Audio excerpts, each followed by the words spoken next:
Welcome to the deep dive.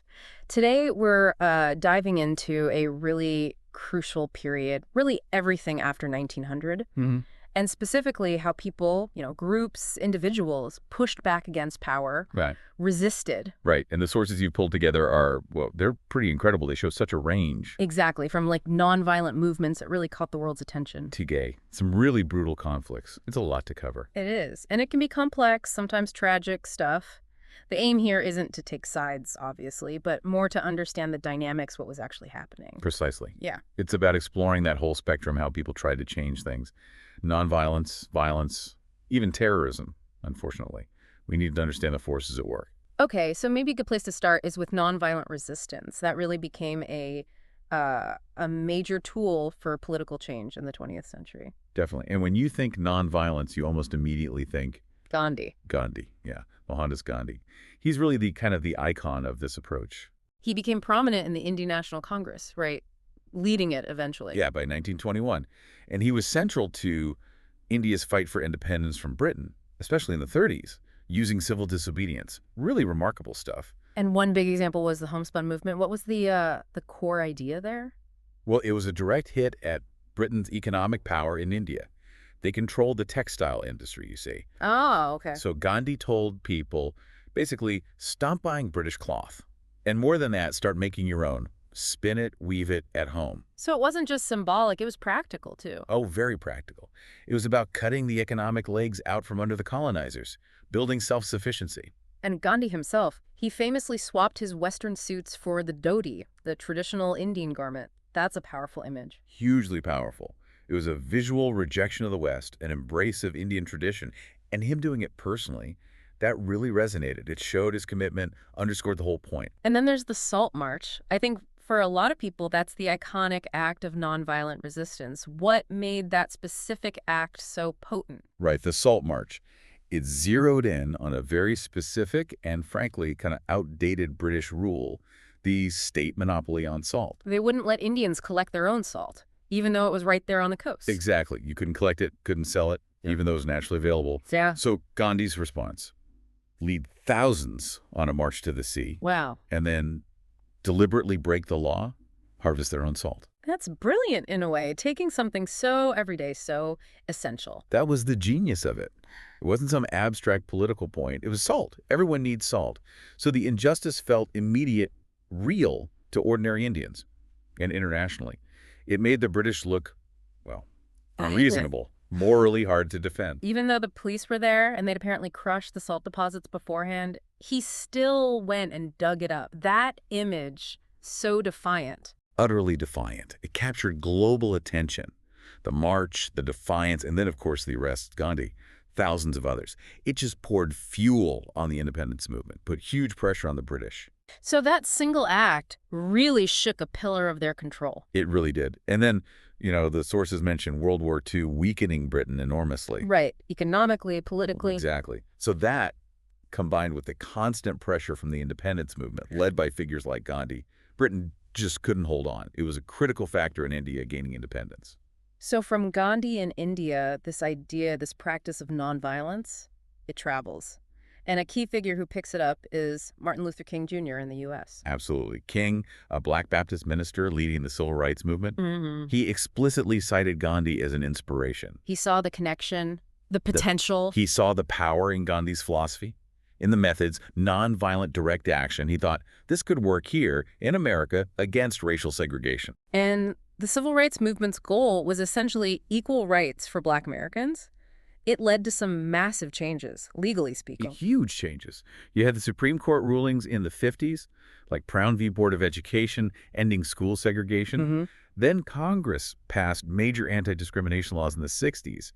These fundamentally changed the legal structure of the U.S., taking down those formal barriers of segregation. And one of the most famous actions King led was the Montgomery bus boycott. What kicked that off? It was sparked directly by the segregation on Montgomery's public buses. Black passengers decided enough is enough, we're not riding. A sustained boycott. And that hit them economically. Oh, definitely. Black riders were a huge part of the bus system's revenue, so the boycott caused serious financial pain for the city. And it spread. Other cities saw similar boycotts. And King, like Gandhi, faced arrests for this. Repeatedly. Arrested, challenged legally for organizing these actions. But that economic pressure, that tangible impact of the boycotts, was key in forcing desegregation on the buses. Okay, so Gandhi, King. Clear examples of nonviolence. But the third figure mentioned in the sources, Nelson Mandela. His story is different. It wasn't always nonviolent, was it? That's a really crucial distinction, yeah. Mandela started with nonviolence, absolutely. But the context in South Africa, the sheer brutality of apartheid, that changed things. Apartheid being the system set up by the white minority after independence from Britain. Exactly. A system of total legalized racial segregation and oppression. It wasn't just separate facilities. Yeah. It controlled every aspect of life for Black South Africans, where you lived, worked, who you married. Deeply inhumane. And Mandela was a key figure opposing it, initially nonviolently with the ANC, the African National Congress. Yes, a leader in the ANC. Yeah. And they used boycotts, strikes, civil disobedience, very much in the vein of Gandhi and King initially. But then things shifted. Was there a specific turning point? You mentioned the Sharpeville massacre earlier. That was absolutely pivotal, 1960. While Mandela himself was actually on trial for treason for his activism, there was a peaceful protest in Sharpeville against the pass laws. Unarmed protesters. The police just opened fire, killed 69 people. Horrific. Just horrific. That event, combined with the trial, the government getting more and more violent, Yeah. it convinced Mandela and others in the movement that nonviolence alone wasn't going to cut it. Not against that regime. So that led to the decision to adopt other means, including armed resistance. It did. The formation of Umkhonto we Sizwe, the armed wing of the ANC. It was a profound shift, born out of the perceived failure of nonviolence against such entrenched brutality. And that shift led to his long imprisonment, over 2 decades. But then the release and becoming president in 94, the end of apartheid. It's an incredible arc, but so complex and painful. It really is. Mandela's life shows those incredibly tough choices people face under oppression, and how sometimes the lines between nonviolent and violent resistance can blur or shift over a long struggle.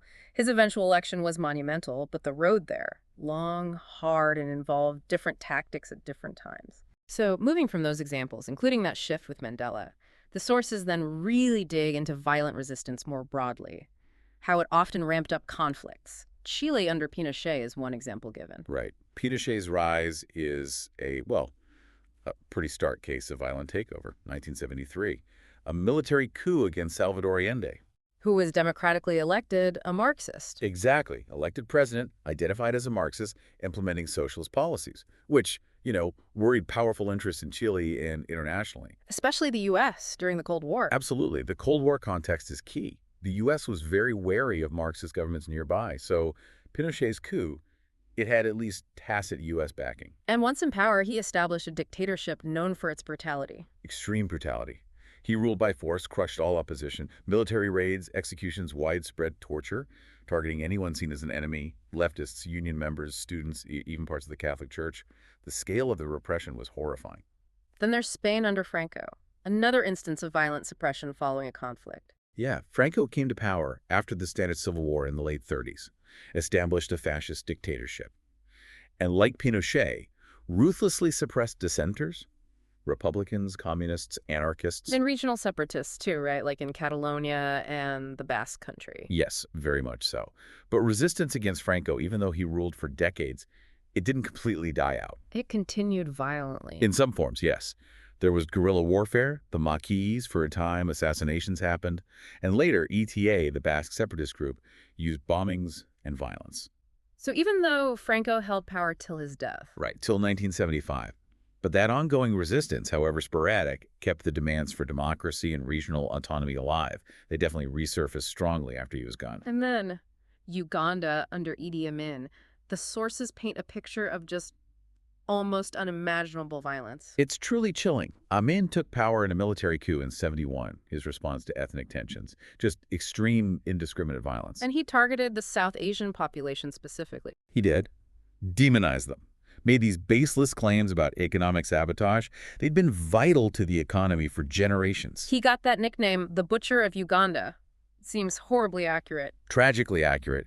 His regime unleashed systematic violence against ethnic groups, political opponents, intellectuals, judges, Yeah. sometimes seemingly at random, anyone perceived as a threat. The death toll estimates are just staggering. Hundreds of thousands, maybe up to 1 million. It was just sheer terror, a total collapse of law. Okay, The last point under this violent resistance umbrella is a bit different. It's more systemic. The military-industrial complex, how does that fit in? Right. It's less about specific uprisings and more about how violence gets embedded in systems. Throughout the 20th century, especially during the Cold War, you had this massive military buildup. Driven by fear, competition. Exactly. Fear, geopolitics, economics, the U.S.-Soviet arms race, the nuclear stockpiles. That's the ultimate example of escalating potential violence. But the key insight there is the industrial part, the economic side. Precisely. As nations spent more on military stuff, huge industries grew up around it. Weapons manufacturing, technology, Creating lots of jobs. tons of jobs. A whole sector of the economy, a powerful lobby, becomes dependent on continued military spending. So there's an economic incentive for conflict, or at least for weapons production. That's the core idea of the military-industrial complex. It can create a situation where continued arms production and sales are economically beneficial, potentially increasing global violence, even if political leaders might want otherwise. It's that entanglement of economics and conflict potential. That's a sobering thought. Okay, let's shift to another really difficult aspect. Violence aimed specifically at civilians for political goals. Terrorism.